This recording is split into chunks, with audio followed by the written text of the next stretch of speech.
Hey yoga babies, me again. I'm exhausted. Hey yoga babies, it's Amy, aka 60 Second Yoga. I have been on a whirlwind adventure recently. You may have seen my travel vlogs. I didn't really tweet them because they were just like little family videos. But basically what happened is I went to Wales twice in 2 weeks. I went for an overnight stay to see family, and then the next week I went from Saturday till Wednesday, so a weird time period, with one of my cousins and my mum and my brother. And we went and were in Snowdonia and climbed Snowdon and did loads of adventurous things. I did not upload the Snowdon video because I haven't edited it yet, so I may or may not do that. A lot has gone on. So the weekend after our second holiday to Wales, I had my yoga exam, and I was really stressed. It was the practical exam, and I did know the sequence really well. What I was worried about is that if we are outside of the time sequence, the time limit, by 5 minutes, we are disqualified from the exam. So I was really worried about being like 6.5 minutes out or something and just having to redo the exam or something, because I was so prepared for everything, but I was just paranoid about time. It was set up so there will be a bunch of people in pairs at any one time. So my group there were 3 pairs, and the teacher was overseeing us, and we all did the sequence together. I met up with my partner beforehand to do some prep, and she was in quite a calm mood, and we both decided that it wasn't really worth getting stressed about, so we kind of calmed ourselves down, and I got the stress off my shoulders a bit. Then I bumped into some people who'd already done it, and they reassured me that it was really easy and it was fine, so that made me feel really good. Long story short, I was probably outside the time limit by like a minute. It didn't really matter. The teacher's really nice, and she's not the sort of person who will unnecessarily like disqualify anyone unless anything goes really badly wrong. And it wasn't a scary environment. It was a very friendly environment. It wasn't one of those oppressive exam kind of pressure times. It was quite chilled in its atmosphere, so that was nice. And long story short, we all passed. Everyone who went in that day passed. It was really good. I cried when I passed, just a little bit, like, because I was so worried, and it was just a huge sigh of relief. Everyone was feeling really great, and we all had a big group hug, and we could rest in the fact that the next day, the Saturday, we actually graduate, so we knew that we'd either have a certificate soon or go through the graduation process, which I'll talk about in a minute. I didn't get a certificate because I haven't handed in all my work, and I still have an exam that I need to resit, but we did the thing anyway, and I know that I've passed my main exam, so that was awesome. The day of the exam was the Saturday, which, as most of you know, was Gay Pride. I was, of course, ecstatic about the Supreme Court ruling, as anyone who knows me would probably imagine, and anyone who's watched my videos lots would imagine. So I just really wanted to go to Pride, and obviously I had an exam that day, but I could get away at 5, so I got away. I got the tube down to central London, and I was meant to meet with my friend, but we didn't end up meeting because it's a big place and we couldn't really hear each other on the phone. So I made friends with these random people, and we just spent the whole time in Trafalgar Square dancing and waving our rainbow flags, and it was just such a beautiful moment. And now I have new Facebook friends, which is cool. So it was just brilliant. It was just so much to celebrate, you know. Equal marriage, gay pride in general as a thing, passing my exam. Oh, it was a beautiful moment. A lot of crazy stuff happened, and it was just a brilliant occasion.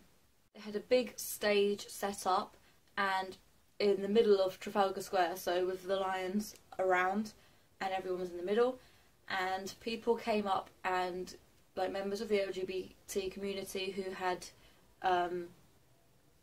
achieved great things, or, you know, set up charities. There were loads of people who came to give speeches, and there were performers.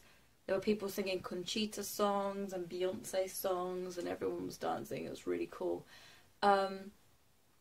And me and one of the girls I made friends with was looking at the fountain like, I'm tempted to get in the fountain. And we were both going, I felt like that too. I want to dance in the fountain, but we didn't. And then it got to the end, and everyone had kind of been dancing and been well behaved and not got in the fountain. They actually had guys in the fountain in these like waders, like waterproof trousers with braces, and they were just standing in the fountain to tell people not to be in the fountain. It was just the most pointless thing ever. So anyway, it got to the end and we were all dancing, and then I just took my shoes off and rolled up my leggings and ran and jumped in, and my friends turned around and I was just dancing in the fountain. And the guys, there were two guys who then like squared up to me, at which point I went, "Free hugs!" which they probably didn't appreciate, and one of them picked me up in like a fireman's lift and chucked me out, didn't chuck me out of the fountain, but essentially chucked me out of the fountain in a way that he was kind of trying his hardest to not be hugged. So I'm going, "Free hugs!" and he just was sort of trying to pick me up without receiving the hug. It was hilarious. And he put me on the edge of the fountain, and this girl was going, "Get back in, get back in." And then my friend, my guy friend, then came over and picked me up and carried me back to my shoes like a princess. It was lovely. And after that, loads of girls then decided they were going to jump in, and not in a way that they would like take off their shoes and roll up their leggings. They just like dived in head first. Everyone was soaked. At one point, they all came and were getting out and hugging people and like deliberately making people wet, and other people like me were going, "Hug me," trying to get wet. The security were going crazy because there were two of them and like 16 girls running around in the fountain. And then at one point, two girls decided to climb up into the top bowl of the fountain. I don't know how they got up there, but the security were trying to drag them out, and everyone cheered them. It was brilliant. So, sorry, Pride security guys. I think I kind of started that. I'm not sure. Yeah. You only live once. Anyway, so that was an awesome occasion. And then I had Sunday where we had to go in and graduate, and like pretty much everyone had been out on the lash in some way, shape or form. And the thing that we knew about the graduation is that we had to do 108 sun salutations. That's not an exaggeration, it was 108 sun salutations. We've been told there was a surprise. What we didn't realise was the surprise was that it wouldn't be the teacher teaching it, we would be teaching it and take it in turns. So each of us would teach 4 sun salutations, and that we had to teach it to a theme. And we had a card with the theme on, and we weren't to tell people what the theme was, and they were meant to, I guess what the theme was. There was no bit at the end where they guessed what the theme was. I think it was just meant to be interesting.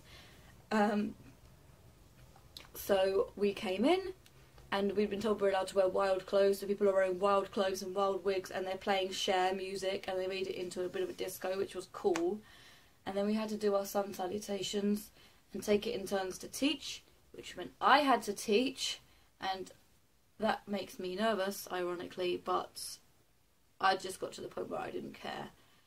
My theme was the root chakra, so I got up and I just talked about grounding and did normal sun salutations. However, loads of other people made theirs really fancy, which made it a lot more interesting and less repetitive, but also very tiring because we were doing like loads of Warrior 2 and stuff and hanging upside down, and there was just a lot going on.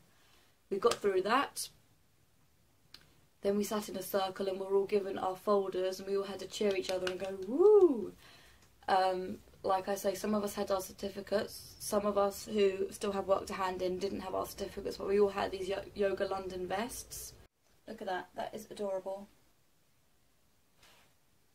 I can so do that, definitely, look. See? Exactly the same. And so we all got a folder, we all got a round of applause, we all congratulated each other and had group hugs and made friends, and then we went down the pub. As you can probably imagine, I was absolutely shattered after a weekend of mental stress, physical exertion, partying, doing it all again. I just needed to collapse after that weekend, and as you may or may not know, I nanny for 2 girls in the sort of after school period of the day. So I was just looking forward to resting all day and picking up the girl I look after from school. Then I got a call to say that she's got chickenpox and I had to come in early in the morning. So I still haven't caught up on all the sleep and rest I need, and my hamstrings are completely shot. It's like, that's as high as I can get my leg. I just could barely walk up the stairs. So yeah, I'm exhausted, which is probably why I look like this.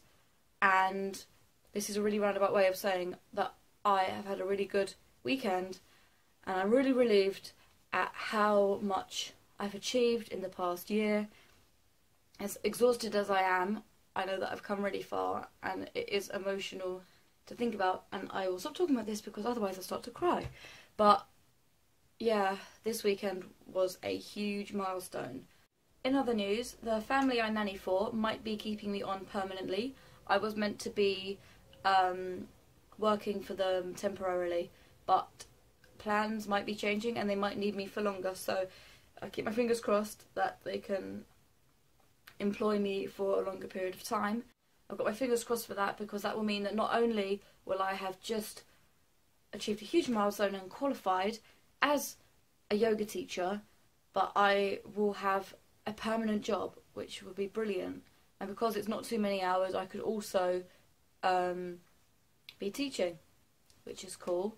I spoke to the nursery of the little girl I look after, and I've spoken to some other people who work in schools and stuff, and hopefully they can get me in to do some teaching.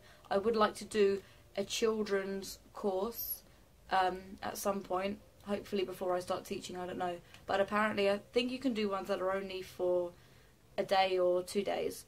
I don't think they're very long, so I would like to do that to add to my experience. But I have so much more to do first. I have to reset anatomy, I have to hand in observations, I have to do the observations first. There's still so much to do. I just wanted to take this opportunity to say that I'm really grateful for how far I've come. I'm really grateful for everyone who supported me. I'm really pleased regarding the people who said that I couldn't do it or gave me hate, that I've actually shown them that they are wrong. And I will probably do a video on those lines soon about haters and stuff. So this video has been all over the place, but I just wanted to announce to everyone how I'm doing and what I've achieved. Wish me luck with my future, because I'm still not all the way there, but hopefully this is going to be a step in the right direction. I love you, yoga babies. Keep commenting, keep giving feedback, keep talking to me on Twitter, and I love you, and I'll see you soon. Namaste.